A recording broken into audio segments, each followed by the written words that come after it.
I want to start by saying I don't think of myself as a victim. I know how that sounds, given everything I'm about to tell you, but it's important to me that you understand where I'm coming from before we get into the details. I made choices. Every single day for 7 years, I made choices. And most of them I made for someone who was quietly making very different ones behind my back. My name isn't important. What's important is that I grew up poor.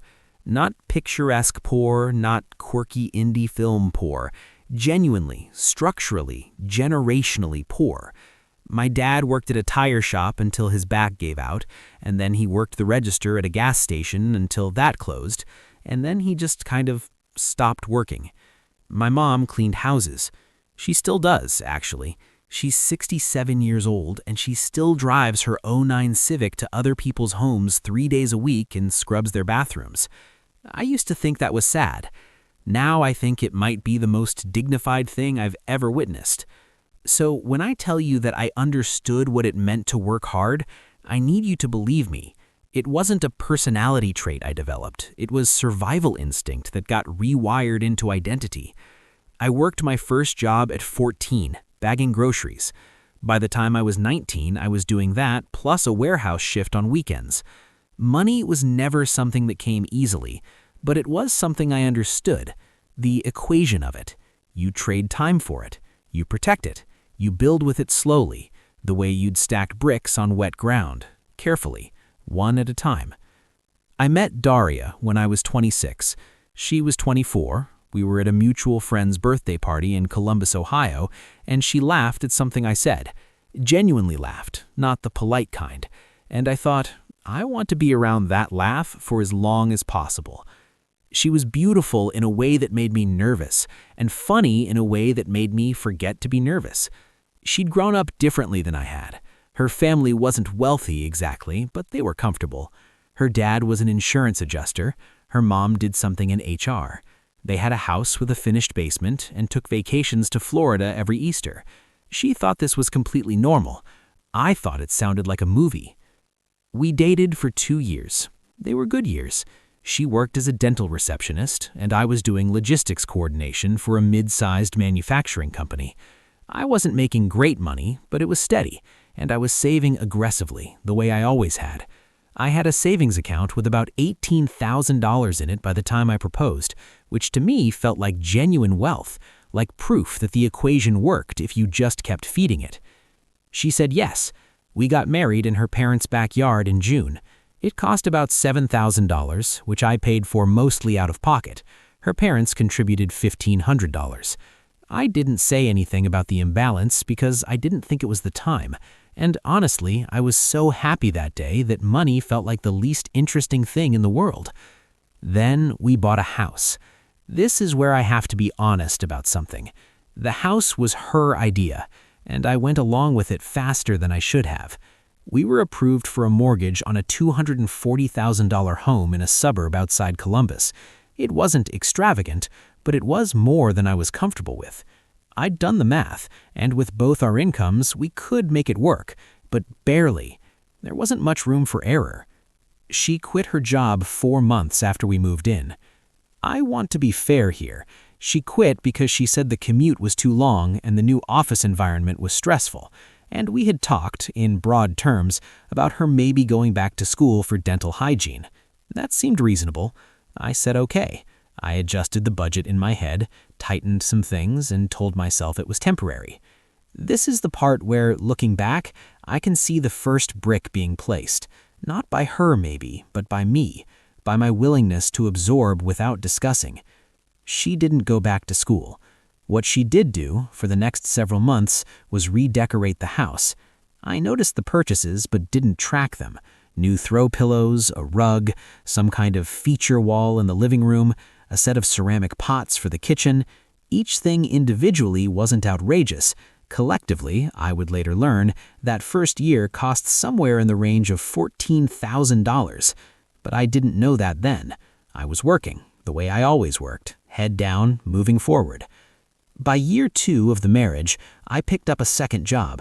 My main job gave me a modest raise, but the mortgage and the household expenses and the general cost of two people living a life were consuming more than I'd anticipated.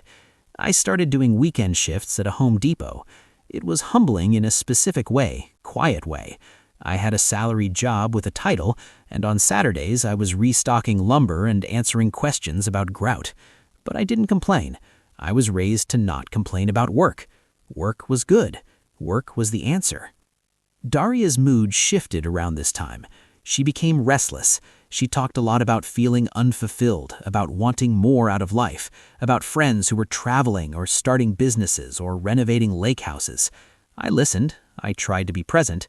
I told her we were building something, that the hard part was temporary, that in a few years things would loosen up. She would nod and seem convinced, and then 2 days later be scrolling Instagram for an hour, sighing softly at nothing. I don't tell you this to paint her as a villain.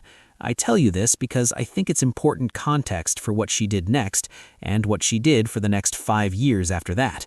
She wasn't evil. She was someone who believed deeply and completely that life should feel a certain way, and she had married someone who was trying to build that feeling brick by brick, and she didn't want to wait for the bricks. The credit card debt I found out about in year 3. One card, about $8,200, clothes mostly, and some home decor, and a weekend trip to Nashville she'd taken with 2 of her friends while I was covering a double at Home Depot. I was upset. We fought. It was our biggest fight to that point. Not screaming exactly, but the kind of cold, clipped exchange that's somehow worse because it means both people are too far into their own corners to reach across. She cried. She apologized. She said she felt like she was disappearing into the house, into the routine, into a life that wasn't what she had imagined. I paid off the card. We moved on. That's what you do, right? That's what I had been taught. You solve the problem, and you keep going. In year 4, I took a third job, Uber, nights and weekends when I wasn't at Home Depot. I was working, at peak, about 70 hours a week between the 3. I was tired in a way that was becoming structural. It wasn't exhaustion that sleep fixed anymore. It was a kind of hollowness that followed me around. I told myself it wouldn't be forever. I told myself we were getting ahead. I genuinely believed that. I want to be clear about that. I was not a man who suspected anything. I was a man who was too tired to suspect anything, maybe. But also, I trusted my wife. I thought we were a team with different roles. I thought she was managing the household the way I was managing the income, and that we'd meet somewhere in the middle eventually, and things would even out. The way I found out was almost comically mundane. I was doing our joint taxes. It was a Sunday in February, year 7 of our marriage. I was at the kitchen table with a cup of coffee and a shoebox of receipts, the kind of yearly ritual that I'd always handled myself because I was meticulous about it. Daria was in the living room watching something on Netflix. The house smelled like the candles she liked, the expensive ones, the ones that cost $40 each and lasted about 2 weeks. I noticed a transfer on our joint checking account, $600 to an account I didn't recognize, not by name, not by number. I thought at first it was an error, maybe a mislabeled bill payment. I scrolled back through the statement, found another one, $450 2 months prior, and another, and another. I opened the previous year's statements. They went back. They went back far. I didn't say anything that night. I don't know how I managed that, but I did. I finished the coffee, put the receipts back in a shoebox, and went to bed while Daria was still watching her show. I lay in the dark and stared at the ceiling and breathed, slowly and deliberately, the way you do when you're trying to keep something contained. Over the next 4 days, while she was asleep or out, I reconstructed everything I could access: joint accounts, shared bills, credit cards that were technically in both our names. And what I found, what I assembled, line by line, transfer by transfer, receipt by receipt over those 4 sleepless nights, was a picture so complete and so devastating that it stopped feeling like betrayal and started feeling like archaeology, like I was digging up a civilization that had been running parallel to my own the entire time. The secret account was in her name only. A checking account at a different bank than ours opened 8 months after we got married. Over the course of nearly 7 years, approximately $340,000 had moved through it. Some came from our joint account in those small, irregular transfers I'd found. Some came from a cashback credit card she'd opened in her name that I hadn't known about. Some came from selling things, items from the house, furniture, electronics, things I hadn't noticed missing or had assumed were just misplaced or donated. What had the money gone to? Some of it I'll never know fully. But here's what I do know. There was a storage unit 2 towns over, rented in her maiden name, that I found by following a charge on the secret card. I drove there on a Wednesday afternoon, told the woman at the front desk I was her husband and had lost my key, and she, God bless her, she had no reason to help me, but she was kind, and she looked at my face and seemed to understand something. She let me in. The unit was the size of a large bedroom. It was full. Designer handbags, clothing, some with tags still on, shoes stacked in their original boxes, electronics, jewelry, art prints still wrapped. There was a brand new espresso machine in the corner, still in its box, retail price $1,200. There was enough in that unit that I later had it professionally inventoried, and the appraiser estimated its contents at somewhere between $60,000 and $80,000. She had been buying things and hiding them for years, not because she needed to hide them from me specifically, I don't think, or at least not only that. I think she was hiding them from herself, too, from the cognitive dissonance of spending money we didn't have on things that didn't fit in a house we could barely afford. The storage unit was a kind of psychological externalization. If it wasn't in the house, it wasn't real. If it wasn't real, she wasn't doing anything wrong. I drove home from that storage unit, sat in my car in the driveway for about 20 minutes, and then I went inside and made dinner. Pasta with jarred marinara, the kind of meal you make when you're running on fumes and you just need to eat something. We sat at the table and she asked about my day and I said it was fine, and asked about hers and she said it was quiet. I checked my bank account that night on my phone. Personal savings account, mine alone, the one I'd been quietly rebuilding over the past year with whatever I could scrape from my Uber earnings. The balance was $11. Not $11,000, $11. I had just paid a large car insurance lump sum 3 days earlier and hadn't yet transferred money over from the joint account, which itself had about $900 in it. I had worked 3 jobs for the better part of 4 years. I had driven strangers around in my car at midnight and lifted lumber at a hardware store on Saturday mornings and sat in fluorescent-lit offices doing logistics until my eyes burned. And in that moment, I had $11. I sat with that for a long time. I did not confront her that night or the next day. I spent 2 weeks being very quiet and very deliberate. I contacted a divorce attorney. I contacted a financial advisor. I made copies of every document I had found. I opened a new bank account at a new bank and began directing my paychecks there. I was not vengeful. I was not dramatic. I was systematic, the way I had always been, the only way I knew how to be. When I finally sat down with Daria and told her what I had found, she didn't deny it. That surprised me. I had expected tears or outrage or elaborate explanation. Instead, she sat very still and looked at the table and said, I know I have a problem. She said she'd known for a long time. She said she'd been meaning to get help. She said she was sorry. And I believe she meant all of that. I do.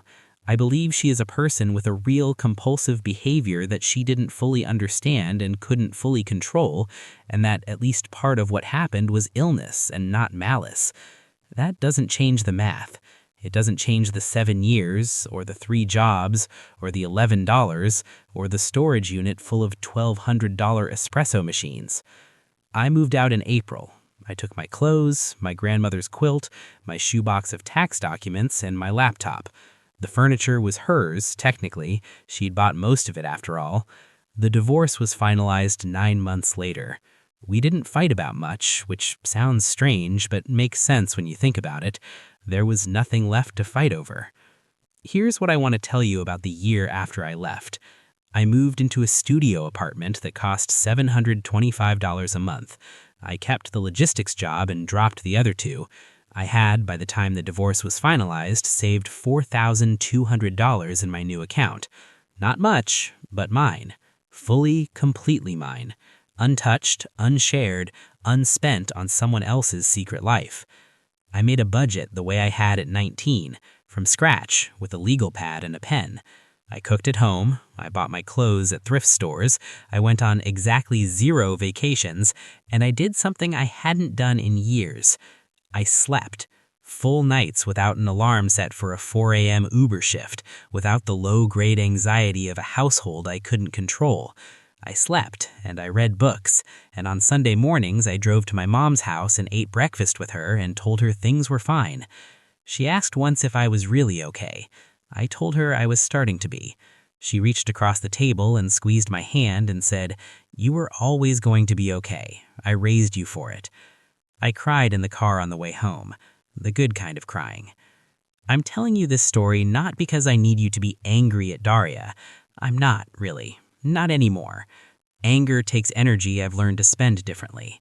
I'm telling you this because I spent 7 years believing that if I just worked hard enough, if I just kept feeding the equation, things would balance out.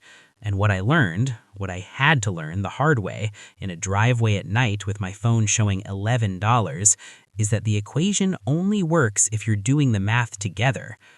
I'm 38 now. I have a savings account with $31,000 in it. I'm a senior logistics manager at a company that treats me well. I have a 1-bedroom apartment that I've slowly made into a place I actually love. I have a girlfriend who knows all of this and held my hand through the telling of it and said, "Thank you for trusting me with that." I have my grandmother's quilt on my bed and a coffee maker that costs $35 and makes a perfect cup every morning. I have $11 worth of story and $31,000 worth of starting over. Turns out, that's more than enough.